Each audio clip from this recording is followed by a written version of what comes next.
morning, Bucknutters. Welcome into the Bucknuts Morning 5 here on Wednesday, August 2nd, 2017. I am Dave Biddle, and I am joined by the People's Champ, Matt Baxendell. Bax, let's start off about the Oklahoma game. A lot of people out there don't have tickets. They want to buy tickets for the game.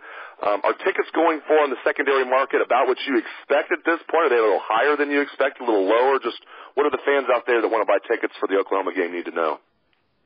Well, I think right now the market's actually a little lower than I think it's going to be as the season gets closer. If you go online right now and you look to see what the price of a ticket for the Oklahoma game is, which face value, we're $200 from OSU, right? So if you're one of those people who thinks you're going to get an Oklahoma ticket for $125, it's not going to happen unless you get a student ticket. Now, if you go online to like a StubHub or something, here's the thing you got to be careful with, is that you go on StubHub and they'll tell you, oh, look, tickets, $200.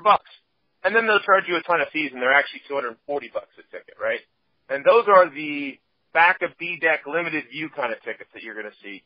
The cheapest ticket in A deck right now, if you wanted a pair of tickets after fees on StubHub, is $375, and that's at the top of 5A. So it's not the best A deck seats. You're looking at C deck seats, so worst seats in C deck after fees. They're about $250 or so. They've been moving up a little bit, and B deck seats are $240 to $250 right now. I expect in the next week or two as we get closer to the season, those prices are going to continue to rise. I won't be surprised at all if the week or two before the game, the cheapest tickets are $275 or $300 a ticket.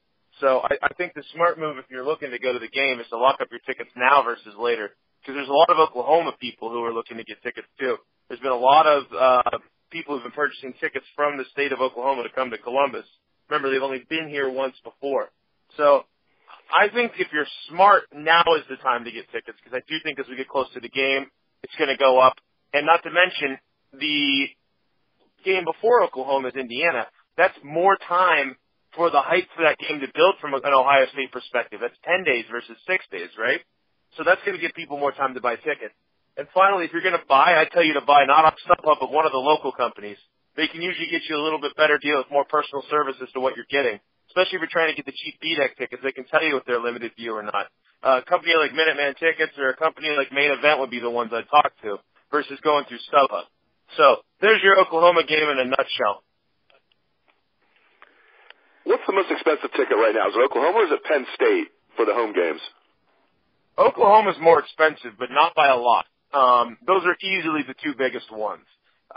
Right now, I think, like, if you wanted to sit in double A deck for those games, you're talking $500-600 a ticket. You know, and that's not an exaggeration. That's just kind of what they're going for. But when you're talking about the two biggest games of the year, you know, the game that's going to decide whether Ohio State is officially one of the top 5 teams in the country against Oklahoma, and then the game against Penn State that's going to decide whether or not Ohio State's likely going to be unbeaten going into Ann Arbor. The team that's likely going to win the Big Ten East is the winner of that Penn State game. Both of those are the most expensive tickets on the docket. There's not even a question about it. And really, the only thing I think you can say is that it's an idiotic thing that the Penn State game is a 3:30 game versus a night game. So as a night game, those tickets would be $25 to $30 higher a ticket.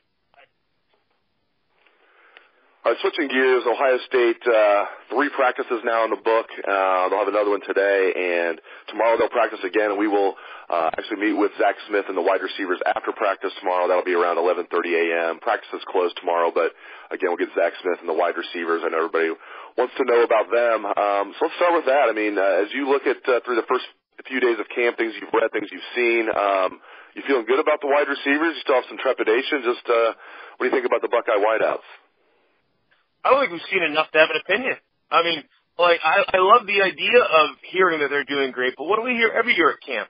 We hear, so-and-so is amazing, he's going to have a sick year, he's the bomb, or whatever, right? And then it doesn't quite pan out the way we want. I'm optimistic, though. I think the inherent changes in the system are going to be a very big deal in terms of wide receiver production. I think JT is going to be a more accurate passer, which is going to help the wide receivers, because he's going to be making better decisions this year. We've heard a lot of good things. The fact that Johnny Dixon isn't already out with knee injuries is a great sign. Not to throw shade at Johnny, I'm just glad he's healthy. And, you know, you look at the group that they have so much talent. It's just seeing them actually produce. And it's a bit of a weird year with the Buckeyes starting camp, but not really camp. It's a bit of a weird year with an Indiana game the first Thursday of the year, so it's a little earlier. a big game like Indiana that's actually a real opponent versus Cupcake State. So camp is going to be shortened a little bit to start game prep. There's a lot of elements that make this a little bit of a different camp just based on some of the timing of big events that are going on.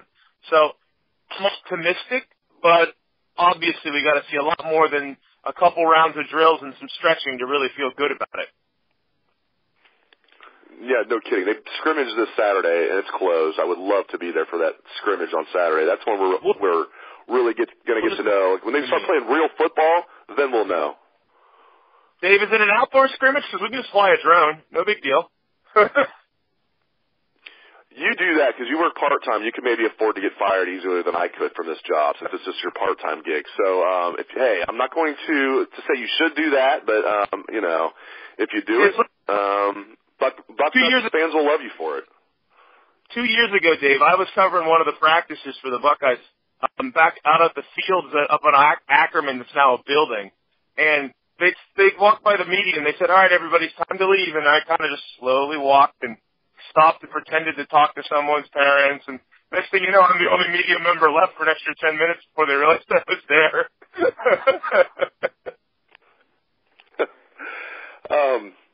Switching to the defensive side of the ball, what stands out to you the most through the first few days? Like, what's really caught your attention? I think just the way Urban's talking about the defensive line, we understand that this is a very deep group. It's an exceptionally talented group. You're hearing certain freshmen are on the verge of being D-black striped, if you will. I can give you one guess as to who the first name off my tongue is, and his name rhymes with Race Young. He's probably going to play this year, and every year it seems like one true freshman plays, and the player turns out to be exceptional as a freshman. Look at Nick Bosa, Joey Bosa, Mike Bennett, Big Hank. We can go back a long time here. Johnny Simon. I mean, there's a ton of true freshman defensive linemen that have played for OSU throughout the years at a very good level. When you're talking about Urban Meyer's best defensive line he may have ever had, that says a lot. Because if you look at the line he's had, not just here at Ohio State, but at Florida, you win national titles with D-lines that own the other team on offense. Plain and simple. If our D-line makes everybody look like our offensive line last year, then that is just an enormous edge against anyone you play. Whether it's Alabama, USC, Penn State, that school up north, Indiana, you name it. And the way Urban is just raving about this defensive line bodes extraordinarily well for the Buckeyes' success this year. I'm excited to see the rest of the defense. Obviously, you like to hear about young players doing well in the secondary, but man, when you have a D-line that's so full of future NFL guys, you have guys like Jalen Holmes that have never actually started a game. That says volumes about the quality of your defensive line. Great stuff, as always, from the People's Champ, Matt Baxendell. I really appreciate it, my friend. You can catch Bax's column every Sunday on Bucknuts. It is called The Bucket, of course. Thanks again to Matt Baxendell, and thanks to all the listeners out there for tuning into the show. I appreciate it. Hope you have a great day. Let's hear that Buckeye swag, best damn band in the land.